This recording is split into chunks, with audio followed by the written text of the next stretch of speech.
Article 20 जो है ना, this provides you protection in respect of conviction for offences.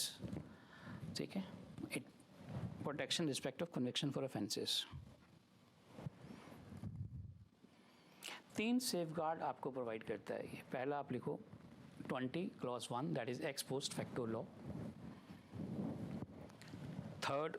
Second is double jeopardy, 20 clause 2,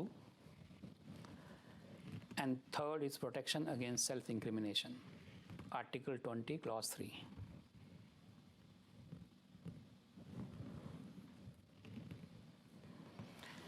मान लो आपने 2023 में एक ऑफेंस कमिट किया जिसकी पनिशमेंट थी 3 years. Now the parliament or the state legislature has passed a law. The punishment for this offense should be enhanced to 6 years. You are under trial. Can you be convicted for 6 years? No. ये ex post facto बोलता है. ठीक है, लिखो no conviction for offense except for the violation of law at the time of commission of act.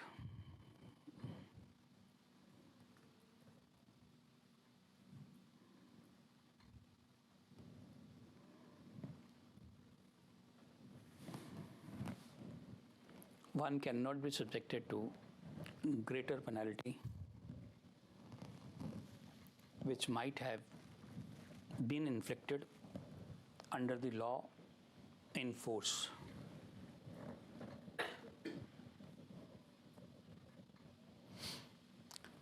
Ex post facto means a law which imposes the penalty retrospectively. That is, act already done, or which increase the penalty for the past acts.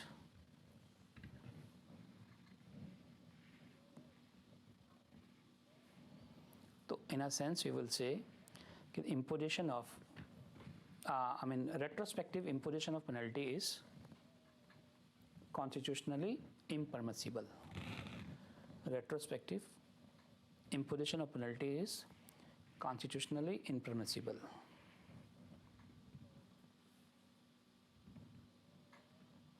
एक rider आप लिख लो, but this article does not bar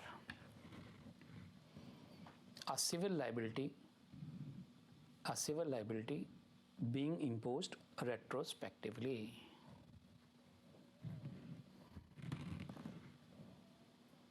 ये question हमसे पूछा गया था judiciary में. ठीक है, तो दिस आर्टिकल 21 का जो प्रोटेक्शन है, it is applicable only to the criminal and penal laws, not to the civil laws. ठीक है,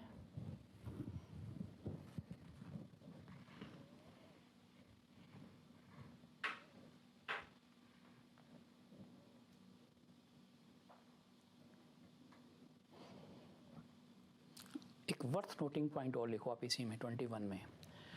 लिखो, it must be noted that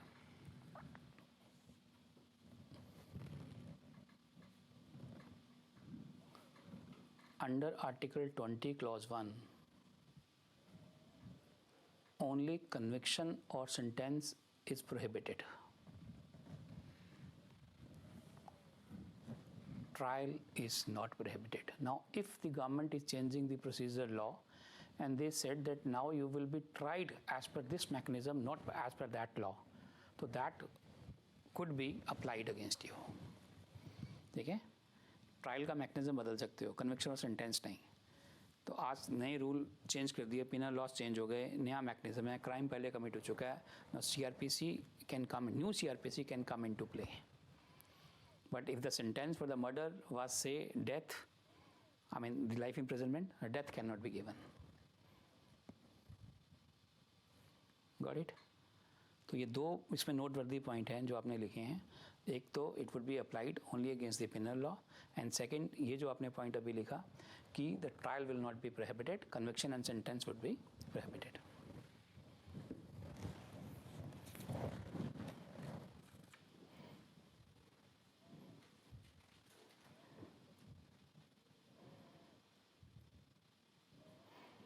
मान लो वेन्यू ऑफ ट्रायल, जैसे अब बिल्किस में हमने देखा कि महाराष्ट्र गवर्नमेंट ने किया और ऑफेंस गुजरात में कमिट हुआ, तो उसकी मतलब वो चैलेंज हो सकता है under this article, venue of trial,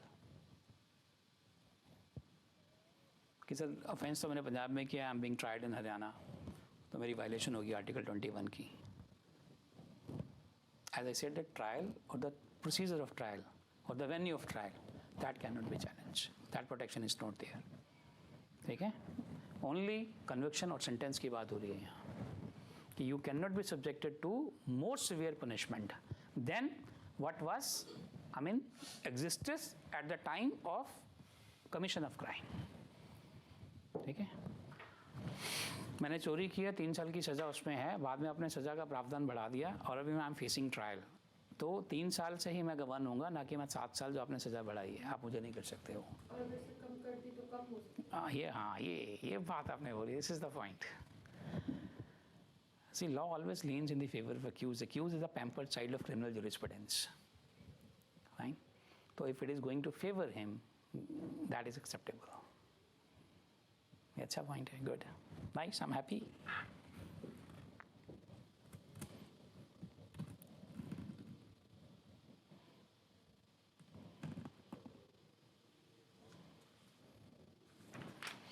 अब आपके juvenile justice care and protection act of 2000 के चलते जो निर्भया का एक अक्यूज माइनर था, उसको सिर्फ 3 साल की सज़ा हुई. Now he is moving freely.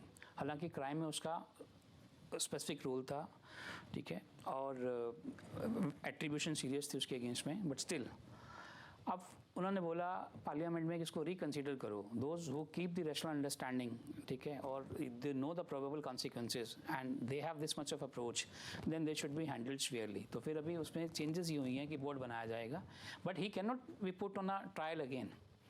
ठीक है, बट वो लेटर सब्सिक्वेंट डेवलपमेंट है आपकी, तो आपको पता होना चाहिए when you are attempting your answer, like you know as to. Second पे आते हैं. इसमें 2-3 की point which you have to remember, like you know, protection against double jeopardy की बात करता है. ये बात करता है no person shall be prosecuted and punished for the same offence more than once. अब इसमें वर्ड जो इंपॉर्टेंट है ना, which you have to catch, that is prosecuted and punished. This you have to remember. Meaning thereby, आप इसको समझो, एक इंसान ने क्राइम कमिट किया, उसको प्रोसिक्यूट किया गया और उसके बाद उसको सजा हुई. He was punished also. Now he can not B tried prosecuted for the same offence again. But मान लो कि पहले ट्रायल में उसकी एक्विटल हो गई, कैन ही बी रीट्राइड नाउ? यहाँ वर्ड एक्विटल तो लिखा ही नहीं है, यहाँ लिखा prosecuted and punished. The person who has been prosecuted and punished cannot be vexed twice with the same cause. नहीं हो सकता. But if he was tried, prosecuted and acquitted, can he be retried? Yes. Meaning thereby, मान लो attempt to murder का charge लगा, ठीक है, and person suffered serious injuries. Now the injuries upon whom the injuries were inflicted, he suffered badly. He is in say coma. Trial is going on. ठीक है, interesting proposition है. Trial is going on and the accused is convicted for 307 attempt to murder. Fine. Now the victim, he dies on account of these injuries later on. Now the question is, can he now be retried for murder instead of attempt to murder?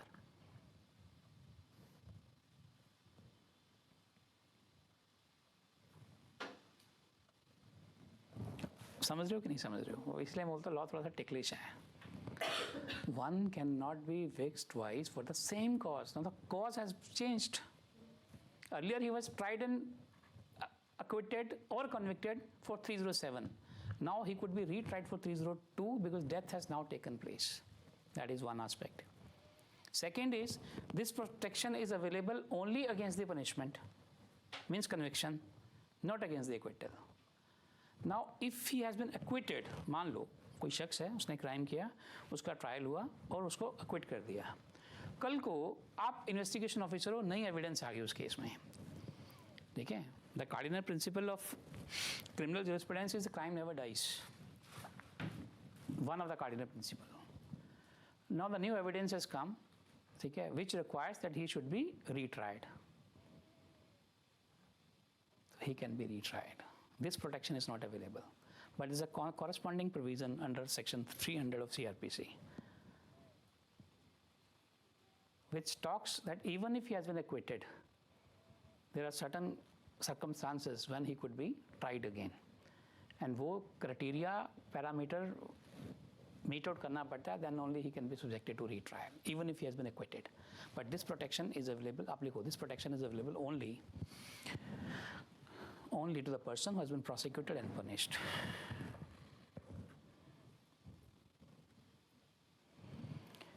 Meaning thereby the conviction serves as bar to any further criminal proceeding. Any further criminal proceeding against the same person for the same offense.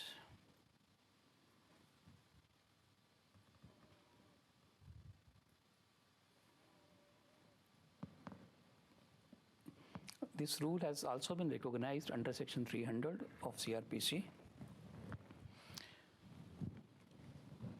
which has a wider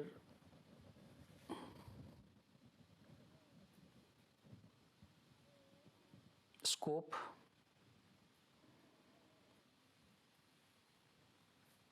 than Article 20, Clause 2, as it applies both to the acquittal and conviction, as it applies to both to the acquittal and conviction.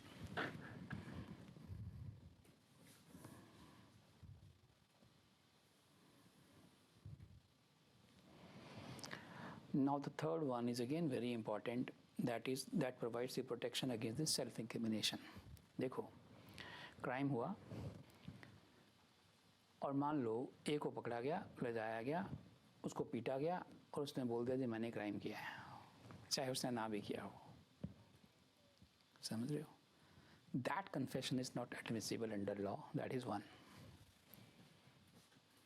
Otherwise तो police वाले मार मार के सबको ही बोल देंगे कि वैसे मैंने किया है. Fine. The cardinal principle of criminal jurisprudence is that accused cannot be compelled to be a witness against himself. It is the job of the prosecution is to prove the guilt. He will be presumed to be innocent till his guilt is proved. लिखो 23 के आगे. The accused cannot be compelled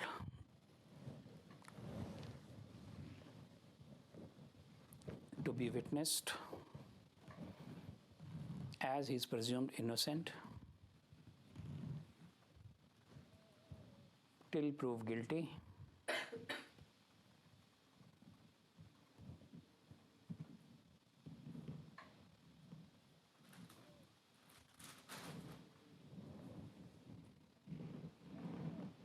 It is the obligation upon the state to establish by way of evidence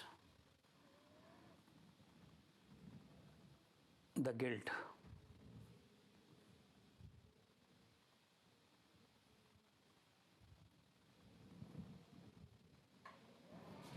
तो जो 3 essential conditions हैं वो क्या हैं in order to have a protection of Article 23? First is that person should be an accused. जिसको ये protection है, should be an accused. Now in India it is not available to the witness. In US it is available to both witness and accused. Fine. तो यहाँ पे बंदा जो है पहले accused होना चाहिए, दोषी. उसको ये protection है कि he has to remain silent. Second is this is not available to witness, ये लिख लो. And third is that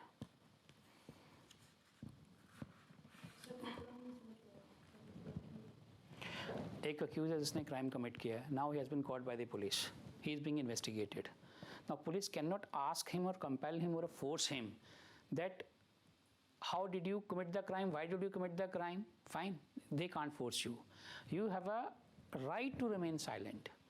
Now the prosecution is to bring the evidence, fine, rather afford an opportunity to the accused to prove that he is innocent. State is to say that he is guilty. Now whosoever evidence will carry weightage would get the relief from the court. ये है phenomena. ठीक है, हमारे यहाँ क्या है, जो system है ना क्रिमिनल जूरिस्प्रूडेंस का, one should not be condemned unheard one, second that he should be given a right to fair trial. तो if you are not affording the opportunity of being heard to the accused, वो तो सब कुछ investigation में prove हो गया, तो what are the court किस चीज़ के लिए बनी है, फिर किस पर्पस के लिए बनी है कोर्ट? फिर ये इस बात का क्या मतलब वैल्यू है कि not available to witness? Not, हाँ, विटनेस कैन बी कंपेल्ड. मान लो आप रात को जा रहे थे, मिडनाइट में एक आपने क्राइम होता हुआ देखा, किसी A stabbing B, you have seen. Now tomorrow you reported the matter to the police. ठीक है, now in order to I mean avoid the inconvenience and all, you are not coming forward to the police in order to substantiate your version, support your version. Now you can be compelled that you are the one who has reported the matter. Fine, is it okay? Now you can't deny. ठीक है, तो witness to some extent can be, but accused cannot be compelled. And if you will say, no, I have not reported this matter, my signature has been obtained this way, then prosecution case गया. ना prosecution को proof क्या करना है, sir general complaint आई, इन्होंने बोला, इन्होंने crime होते हुए देखा, she is the eye witness. ठीक है, and tomorrow you are not coming to the court of law, neither you are supporting the version of the prosecution, then there would be an I mean एक आपके ऊपर में जो है वो शंका शुरू हो गई कि आपने झूठ बोला, and you have misled the machinery, you have misused the process of law. ठीक है, ये है कहानी. हॉस्टाइल विटनेस उसका अलग है ना, फिर सिस्टम हॉस्टाइलिटी को लेके तो अलग लॉ है ना, section 153 evidence how it is to be dealt with, देन वो रिप्रिकॉशंस हैं. आज अब देखो 70-80% जितने आप क्राइम अगेंस्ट वुमेन बोलते हैं उसमें से 70% तो ब्लैकमेलिंग में उतरे हुए हैं लोग, और गलत FIR होती हैं और कोर्ट को पता है इस बात का. ठीक है, देयर फॉर दैट ट्रायल हमने सिस्टम बनाया ना कि अक्यूज को भी इक्वल अपॉर्चुनिटी दो सुनने की. ठीक है, तो ये जो 21, 2, 3 अगर आप देखोगे तो ये अक्यूज और कन्विक्ट को ही तो सपोर्ट कर रहा है, उन्हीं के लिए तो प्रोटेक्शन बनी है ये. ठीक है, अब जो इम्पोर्टेंट एस्पेक्ट है 23 का उसको समझ लेना आप. यहाँ हम लोग क्या बोल रहे हैं कि witness can not be compelled to be a witness, और accuse can not be compelled to be a witness against himself. Now you are an IO, he is an accuse. You want to prove through his DNA, you need a blood sample, you need a spit sample, or you need a hair sample, नहीं, in order to prove. तो अब क्या वो बोल सकता है कि सब मैं नहीं दूंगा ये? Fine. Only the utterance, protection to the utterance is there. ये बोलना नहीं है, but आप ये सब ले सकते हो.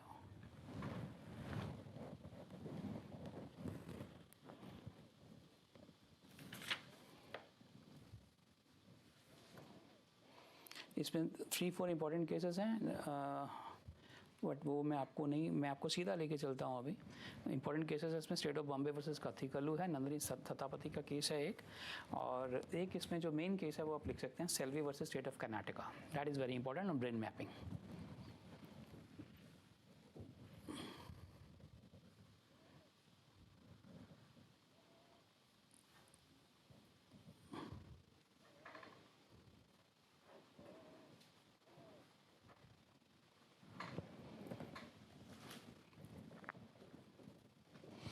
देखो, जो ये टेस्ट हैं, ये कोर्ट ने बोला कि ये इनह्यूमन है, बार्बरिक हैं, आप नहीं कंडक्ट कर सकते in the name of scientific investigation. कौन से टेस्ट हैं? Lie detector, brain mapping, fine, and then this polygraphy test and narco analysis test. इस जजमेंट में बोला था कि these are inhuman, but if somebody give the consent to undergo for this test, ठीक है, देन परमिसिबल. 2010 का judgment है ये, Selvi versus state of Karnataka.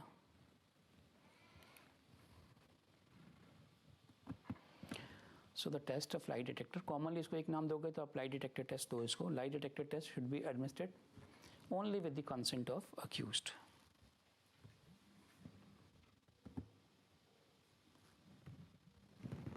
The court laid down that consent should be recorded by judicial magistrate during the hearing, person must be represented by a lawyer.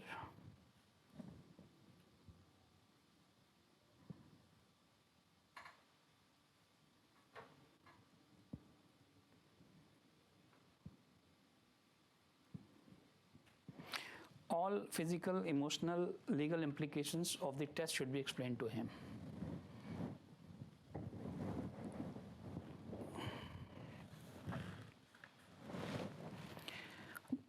Usually this test is conducted by an independent agency and conducted in presence of lawyer.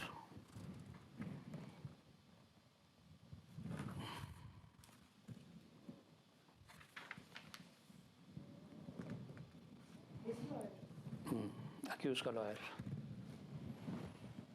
So with this we come to an end of Article 20.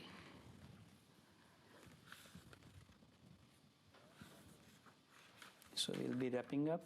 Right to life is very important. देखो मैं right to life का आपको बताता हूँ. आपने जब right to life को study करना ना तो दो बातें ध्यान में रखनी है, pre Menaka Gandhi and post Menaka Gandhi, 1978 से पहले 1978 के बाहर. 1978 के बाद इतनी बड़ी इवॉल्वमेंट हुई है कि एक और कॉन्स्टिट्यूशन आप लिख सकते हो उस पर. जितनी तरह के राइट आप इमेजिन कर सकते हो.